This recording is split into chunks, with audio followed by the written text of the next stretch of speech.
Assalamu alaikum. Today we will start glycogen metabolism. Glycogen glycogen क्या है? Glycogen storage polysaccharide है। जैसे कि स्टार्च हमने देखा था, स्टार्च किस में होगा? प्लांट में, और ग्लाइकोजन होगा एनिमल में as a storage polysaccharide.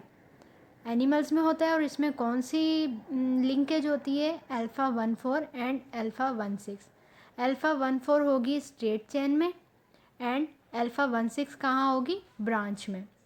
Branch points occur more frequently in glycogen. Starch और ग्लाइकोजन में क्या फ़र्क होता है? दोनों ही स्टोरेज पॉलीसेकेराइड्स हैं, लेकिन ग्लाइकोजन में मोर ब्रांचेज हैं।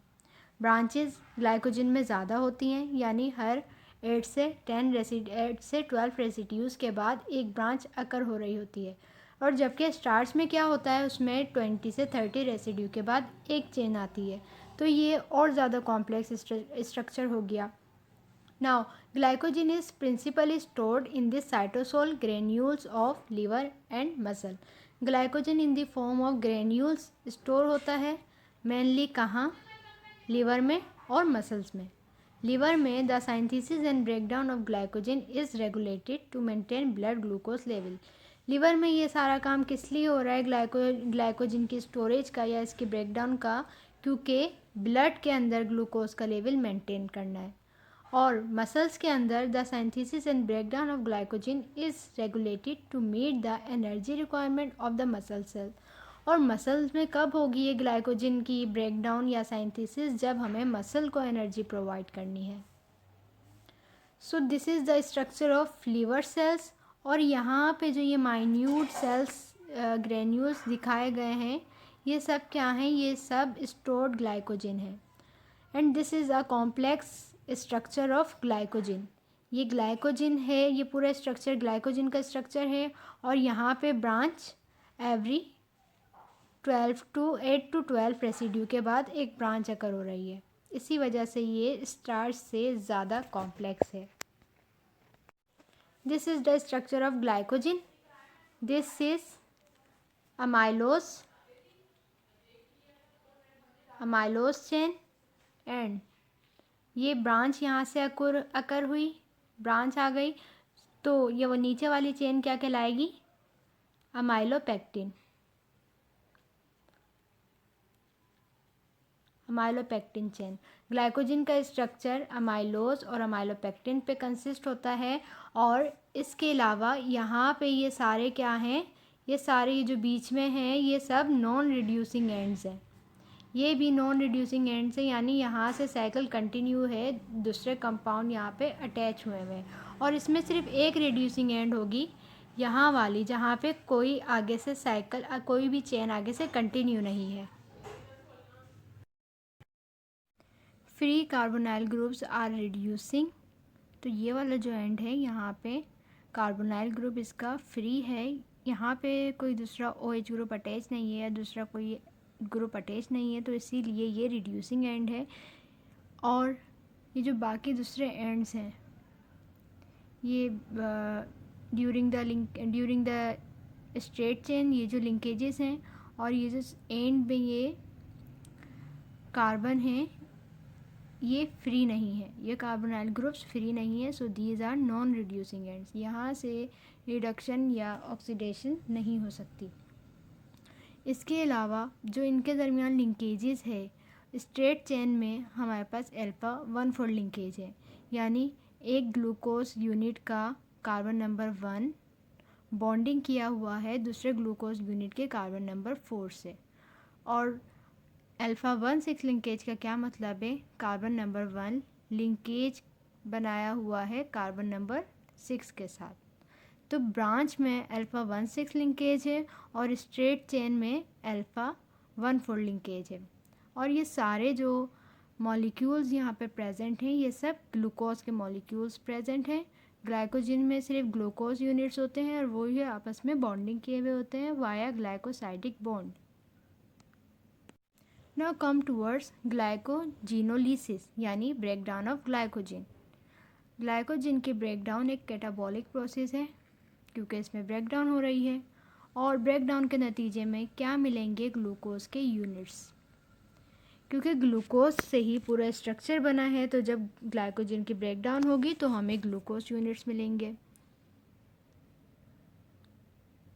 और ग्लाइकोजन की ब्रेकडाउन बहुत ही स्पेसिफिक प्रोसेस है, ये बहुत ही कंट्रोल प्रोसेस है और 3 एंजाइम्स इसे कंट्रोल करते हैं।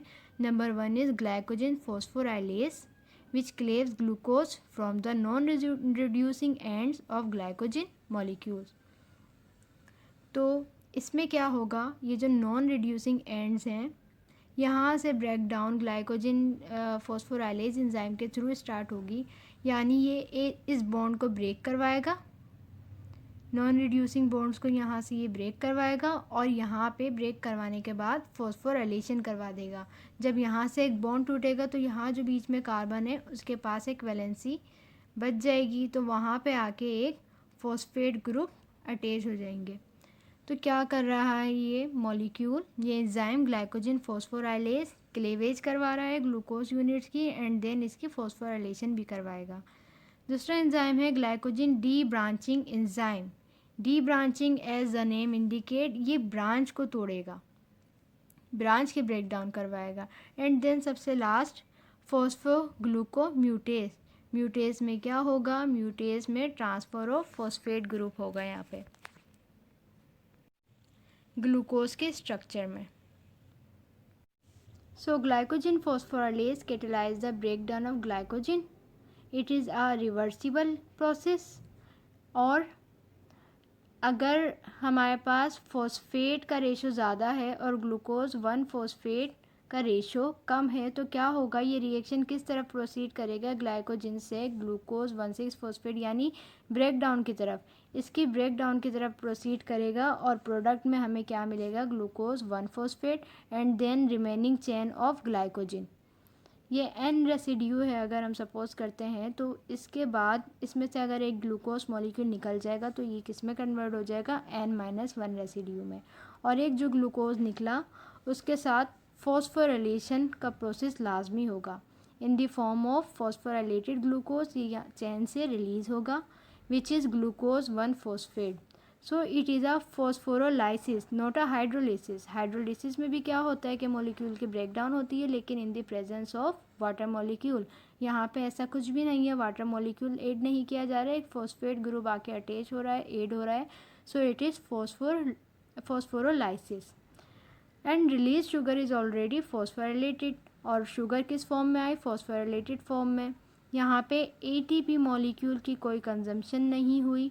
एंड देन जो अब ये ग्लूकोज आ गई है हमारे पास, ग्लूकोज 1 फॉस्फेट, इसकी म्यूटेज एंजाइम के थ्रू कन्वर्जन होगी into glucose 6 phosphate and then it will continue the process of glycolysis. The process is repetitive. ये स्ट्रेट चेन या ये कॉम्प्लेक्स जो चेन होगी ग्लाइकोजन की, इसमें ये प्रोसेस ब्रेक डाउन का through glycogen phosphorylase enzyme continue रहेगा अनटिल ये फोर्थ ग्लूकोज यूनिट तक ना पहुंच जाए। फॉर एग्जांपल ये ग्लाइकोजन का स्ट्रक्चर है और यहाँ पे ग्लाइकोजन फॉस्फोराइलेज एंजाइम के थ्रू ब्रेक डाउन हो रही है। अब ये ब्रेक डाउन चलती रहेगी, अब यहाँ पे ये ब्रेक डाउन इसी तरह चलती रहेगी अनटिल ये ब्रांच चेन से जो 4 रेसिड्यू हैं हमारे पास ग्लूकोज के, यहाँ तक ना पहुँच जाए चेन। तो ये सारे कंपाउंड अब क्या हो जाएंगे, यहाँ से रिमूव हो जाएंगे एंड देन अब ये 4 जो कंपाउंड रह जाएंगे ये कहाँ मूव कर जाएंगे, ये यहाँ इस चेन में आगे मूव कर जाएंगे एंड देन फिर यहाँ से ब्रेक डाउन इसकी स्टार्ट होगी। सो जब तक ब्रांच पॉइंट से 4 ग्लूकोज के रेसिड्यू रिमेन नहीं रह जाएंगे, जब तक ये इसी तरह ब्रेक डाउन ग्लूकोज मॉलिक्यूल की स्ट्रेट चेन से होती रहेगी। फॉर एग्जांपल इस डायग्राम में देखते हैं, यहाँ पे ये ब्रेक डाउन से ये सारे मॉलिक्यूल हट गए, किसकी वजह से, ग्लाइकोजन फॉस्फोराइलेज की वजह से ये रिमूव हो गए, इनके एक ग्लूकोज मॉलिक्यूल की फॉस्फोराइलेशन हुई और वो यहाँ से डी अटैच हो गए। अब ये 4 रेसिड्यू यहाँ पे रिमेनिंग है। अब इनमें से ये जो 3 हैं ये नीचे शिफ्ट कर जाएंगे through another enzyme which is transferase. अब क्या होगा, अब ये जो लास्ट वाली चेन बच गई, अब ये तो इससे आसानी से डी अटैच नहीं होगा क्योंकि यहाँ पे अल्फ़ा 1,6 लिंकेज है जो कि ग्लाइकोजन फॉस्फोराइलेज से डी अटैच नहीं होगी। अब यहाँ पे क्या होगा, सिंपल हाइड्रोलिसिस का प्रोसेस होगा एंड देन ये जो अल्फ़ा 1,6 लिंकेज था वो through the process of hydrolysis break होगा। ग्लाइकोजन फॉस्फोराइलेज को अपने साथ एक कोएंजाइम की ज़रूरत पड़ती है जो इस प्रोसेस को प्रोसीड करवाता है ब्रेकडाउन के, और वो कोएंजाइम है pyridoxal phosphate PLP, a derivative of pyridoxine vitamin B6, और ये कैसे वर्क करता है as a coenzyme. B6 is required for the mobilisation of glucose from glycogen, यानी ये मूवमेंट में ग्लाइकोजन है, ग्लाइकोजन की स्ट्रेट चेन है, उसमें से रिमूव करवाना है हमें ग्लूकोज को, तो वो किसकी प्रेजेंस में होगा, डीअटैच करवाने ग्लूकोज को, तो ग्लाइकोजन फॉस्फोराइलेज के साथ हमें एक एंजाइम भी चाहिए जो एज अ कोएंजाइम वर्क करे, और वो कौन सा है, विटामिन B12 का फैक्टर है। It is also required for other biochemical reaction such as ट्रांसअमाइनेशन।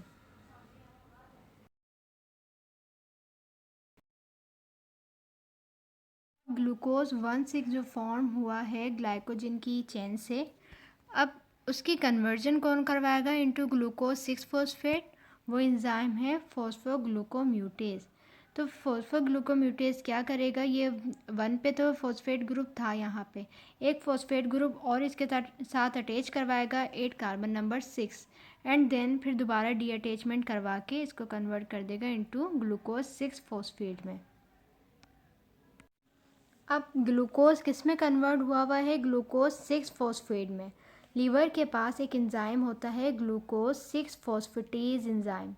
इससे क्या होगा कि ग्लूकोज जो है वो साइटोप्लाज्म से एंडोप्लाज्मिक रेटिक्यूलम के ल्यूमेन में आएगा, और यहाँ से ये ग्लूकोज 6 फॉस्फेटेज एंजाइम यहाँ से फॉस्फेट की डी अटैचमेंट करवा देगा और इसको ग्लूकोज में कन्वर्ट करवाएगा। ग्लूकोज में कन्वर्ट होकर अब ये ब्लड स्ट्रीम में चला जाएगा, और ब्लड स्ट्रीम से जहाँ पे भी ग्लूकोज की नीड है, for example in brain cells और इन एक्टिव मसल्स, वहाँ पे जाके फिर ये ग्लूकोज अपना रोल प्ले करेगा as a energy molecule.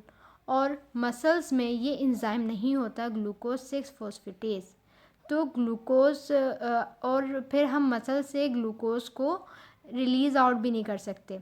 Muscle के अंदर in the form of glucose 6 phosphate ही रहेगा, और वो इसी तरह यूटिलाइज हो जाएगा for energy for the muscle cells. So liver contains glucose 6 phosphatase enzyme while muscle does not have this enzyme. The liver releases glucose to the blood to be taken up by brain and active muscles. The liver regulates blood glucose level. इस तरह liver क्या करता है, blood glucose के level को maintain करता है, regulate करता है ब्लड के अंदर। The muscle retain glucose 6 phosphate to be use for energy. Muscles के अंदर ग्लूकोज 6 फॉस्फेट इसी अपनी रियल कंडीशन में ही रहता है, जैसे कि हमने पीछे से देखा कि ग्लाइकोजन से कैसे ब्रेक डाउन हुई और वहाँ से ग्लूकोज 6 फॉस्फेट में किस तरह कन्वर्ट हुआ था ग्लूकोज, और अब ये इसी तरीके से यूटिलाइज हो जाएगा मसल्स के अंदर। Phosphorylated glucose is not transported out of muscle cell, और ये मसल सेल से बाहर ट्रांसपोर्ट आउट भी नहीं हो सकता ईजिली। ग्लूकोज की फॉर्म में ही ये बाहर जा सकता है सेल से। और ग्लूकोज किसकी मदद से जाते हैं, ग्लूकोज ट्रांसपोर्टर की मदद से ये बाहर ट्रांसपोर्ट होते हैं। और इसी तरह फॉस्फेट कैसे ट्रांसफ़र होगा, फॉस्फेट ट्रांसपोर्टर की मदद से, एंड देन ग्लूकोज को फिर दूसरे ट्रांसपोर्टर से मेम्ब्रेन से एक्सक्रीट आउट करवाएंगे विच इज़ GLUT2। तो ये ओवरऑल समरी है, हमने कहाँ से स्टार्ट किया था, ग्लाइकोजन की ब्रेक डाउन से, यानी कैटाबोलिज्म से हमने अपना प्रोसेस स्टार्ट किया था। ग्लाइकोजन की ब्रेक डाउन कौन से एंजाइम के थ्रू हो रही है, ग्लाइकोजन फॉस्फोराइलेज। ये बारी बारी एक एक करके ग्लूकोज के मॉलिक्यूल को चेन में से, ग्लाइकोजन की चेन में से रिलीज़ करवा रहा है, उसकी फॉस्फोराइलेशन करवा रहा है। तो ग्लाइकोजन में क्या चेंज आ गया, ग्लाइकोजन की जो लॉन्ग चेन स्ट्रक्चर था, ब्रांच चेन स्ट्रक्चर था, उसमें से एक N माइनस होता जा रहा है। तो ग्लाइकोजन से हमें क्या मिल रहा है, ग्लूकोज 1 फॉस्फेट मिल रहा है। देन इसकी कन्वर्जन हो रही है इनटू ग्लूकोज 6-फॉस्फेट। वो कौन सा एंजाइम करवा रहा है? फॉस्फोग्लूकोम्यूटेस एंजाइम। अब ना ग्लूकोज 6-फॉस्फेट के बहुत सारे पाथवेज हैं जिनमें ये जा सकता है। Mainly it has 3 main pathways, 3 main fates of glucose six phosphate. Number 1 is pentose phosphate pathway, इसको हम डिस्कस कर चुके हैं। इसमें क्या होगा? राइबोज और NADPH की प्रोडक्शन होगी। लीवर में ग्लूकोज 6-फॉस्फेटेज एंजाइम के थ्रू इस यहाँ से एक फॉस्फेट ग्रुप हट जाएगा, रिलीज हो जाएगा और ये ग्लूकोज में चेंज हो गए। देन ब्लड स्ट्रीम में और अदर मसल्स में, अदर टिश्यूज़ में जहाँ पे भी नीड है वहाँ पर ये पहुँचा दिया जाएगा। मसल्स के ब्रेन में ग्लूकोज 6-फॉस्फेट ग्लाइकोलिसिस के प्रोसेस के थ्रू पायरुवेट में चेंज होगा और एनर्जी प्रोवाइड करेगा।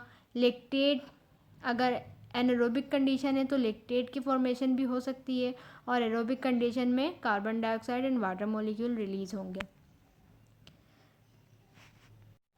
अब ये जो ग्लाइकोजन फॉस्फोराइलेज एंजाइम होता है इसको भी रेगुलेट करवाना पड़ता है। इसको कौन रेगुलेट करवाता है? फॉस्फोराइलेज काइनेज एंजाइम कन्वर्ट कर देता है इनएक्टिव फॉस्फोराइलेज को टू एक्टिव फॉस्फोराइलेज। अब यहाँ पे ये जो टी स्टेट होती है, T state is less active because the active site is partially block. अब यहाँ पे देख सकते हैं ये जो एक्टिव साइट्स हैं यहाँ पे ये पार्शली ब्लॉक्ड हुए हैं, तो ये लेस एक्टिव होगी। और जबकि the R state is active because the active site is exposed. यहाँ पे आर स्टेट में ये जो एक्टिव साइट हैं ये फुली एक्सपोज्ड हैं, ये ब्लॉक नहीं है, तो ये क्या है? ये मोर एक्टिव है देन टी स्टेट। और लीवर में और मसल्स में ये जो चेंज होती हैं इनमें स्लाइटली डिफरेंस होता है और बाकी फॉस्फोराइलेज का स्ट्रक्चर दोनों में सेम होगा, बस चेन का फ़र्क होगा। तो लीवर के अंदर phosphorylase be less active form है, ये एक्टिवेटेड कौन से एंजाइम के थ्रू होगी? फॉस्फोराइलेज बी काइनेज एंजाइम के थ्रू। और इसको एक्टिवेट कौन करवा रहा है? कि यानी हमें अगर नीड होगी जब भी हमें ग्लाइकोजन से ग्लूकोज के मॉलिक्यूल के ब्रेकडाउन करवानी होगी। और कैसे पता चलेगा कि हमें नीड है ग्लूकोज की? वो ग्लूकागोन बताएगा।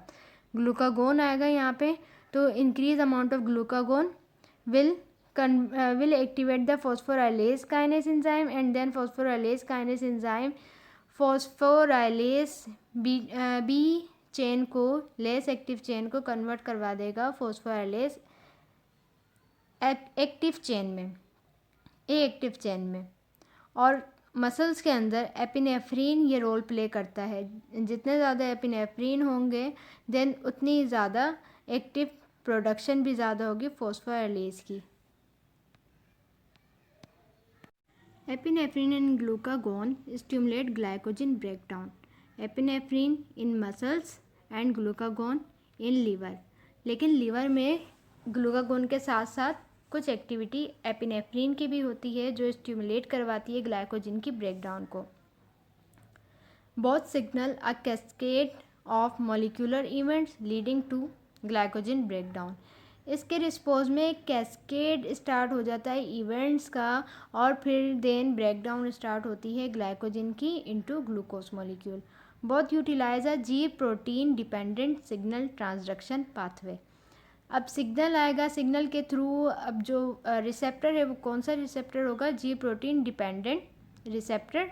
और वहाँ पे सिग्नल आएगा देन इसकी ग्लाइकोजन की ब्रेकडाउन स्टार्ट हो जाएगी, जैसे कि यहाँ दिखाया गया है। ये एपिनेफ्रीन आया इस रिसेप्टर पे, यहाँ पे GDP था हमारे पास, GTP एक्टिवेट होगा इनटू GTP में एंड देन फिर ये स्टार्ट करवा देगा एक कैस्केड ऑफ रिएक्शंस। और इसके नतीजे में क्या होगा? पहले क्या हो रहा है कि ATP से साइक्लिक AMP फॉर्म हो रहा है। देन इससे ये क्या कर रहा है? ये प्रोटीन काइनेज को एक्टिवेट करवा रहा है। प्रोटीन काइनेज फिर क्या करेगा? फॉस्फोराइलेज काइनेज को एक्टिवेट करेगा। देन फॉस्फोराइलेज काइनेज फॉस्फोराइलेज को एक्टिव करके ग्लाइकोजन की ब्रेकडाउन करवाएगा। A few hormone molecules cause the release of large amounts of glucose, a cascade. ये कुछ हार्मोन क्या कर रहे हैं? एपिनेफ्रीन बीटा एड्रीनर्जिक रिसेप्टर है ये हमारे पास, और ये एडिनाइलेट साइक्लेस का रिसेप्टर है। और कुछ हार्मोन्स आएंगे जैसे कि एपिनेफ्रिन आ रहा है हमारे पास, ग्लूकागोन आ रहा है। तो ये कुछ मॉलिक्यूल्स आके क्या करवा रहे हैं, बहुत ज़्यादा ग्लूकोज की फॉर्मेशन को इन्हेंस कर रहे हैं, इंक्रीज़ करवा रहे हैं। तो ये था ग्लाइकोजन की ब्रेक डाउन का पूरा प्रोसेस। इसमें हमने एंजाइम्स भी देख लिए और उसके साथ साथ रेगुलेशन भी देख ली, ग्लाइकोजन की किस तरह रेगुलेट हो रहा है, कौन कौन से हार्मोन्स यहाँ पे इन्वॉल्व हैं, ग्लूकागोन एंड एपिनेफ्रिन का रोल क्या है और ये कौन से रिसेप्टर पर आकर बाइंड कर रहे हैं। अब हम नेक्स्ट वीडियो लेक्चर में ग्लाइकोजन की सिंथेसिस देखेंगे।